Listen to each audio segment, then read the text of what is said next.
Hello, friends. Today's Hindi dictation of 400 words at a speed of 80 words per minute will begin in 5 seconds.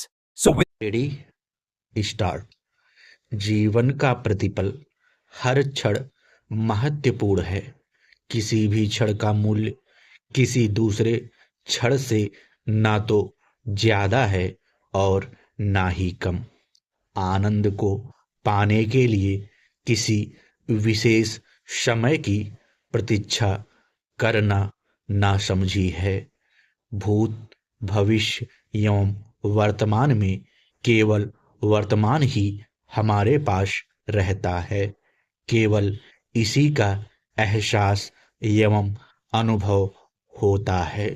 वर्तमान पल के हाथ से निकल जाने पर वह अतीत का क्षण बन जाता है और अभी के बाद का जो क्षण है वह आगत है, हमारी पहुंच से बाहर।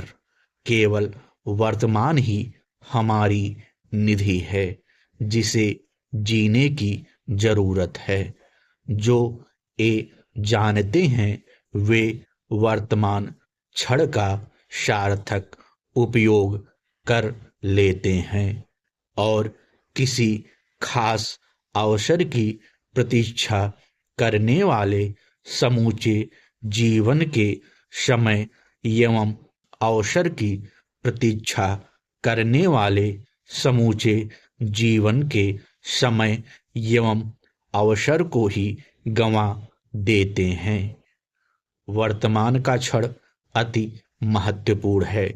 इसी वर्तमान क्षण में शाश्वत छिपा है जिसमें विराट का दर्शन होता है। समय का प्रवाह अखंड एवं शाश्वत है। इसमें निरंतरता है।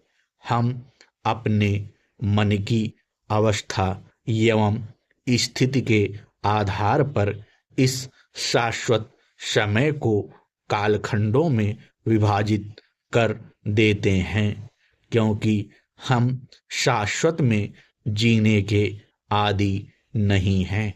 शाश्वत में वही जीता है जिसका मन तीनों कालखंडों को एक साथ देख लेता है और वह अनुभव करता है कि समय के प्रवाह में ना तो कोई व्यतिरेक है और ना इसमें कोई व्यतिक्रम हो सकता है।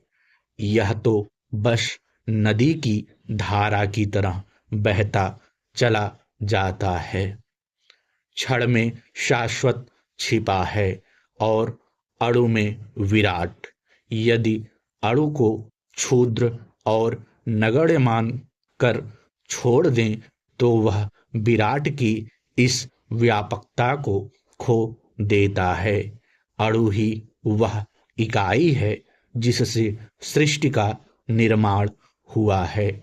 अणु की सूक्ष्मता में सृष्टि की व्यापकता सन्निहित होती है।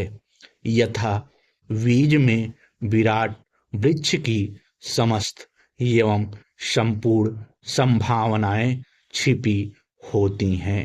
जैसे गागर में सागर का दिग्दर्शन होता है, वैसे ही एक अणु में सृष्टि का व्याप्त है। इसी तरह जिसने क्षण का तिरस्कार किया वह शाश्वत से अपना नाता तोड़ लेता है, संबंध विच्छेद कर लेता है। यह क्षण बड़ा विशिष्ट होता है क्योंकि क्षण समय के शाश्वत प्रवाह की कड़ी है। इस वर्तमान क्षण के पीछे अतीत और आगे की कड़ियां जुड़ती हैं। वर्तमान के क्षणों को यूं ही निरर्थक मानकर महत्वहीन समझ लेने की भूल नहीं करनी चाहिए, क्योंकि यही द्वार है जीवन में प्रवेश होने का।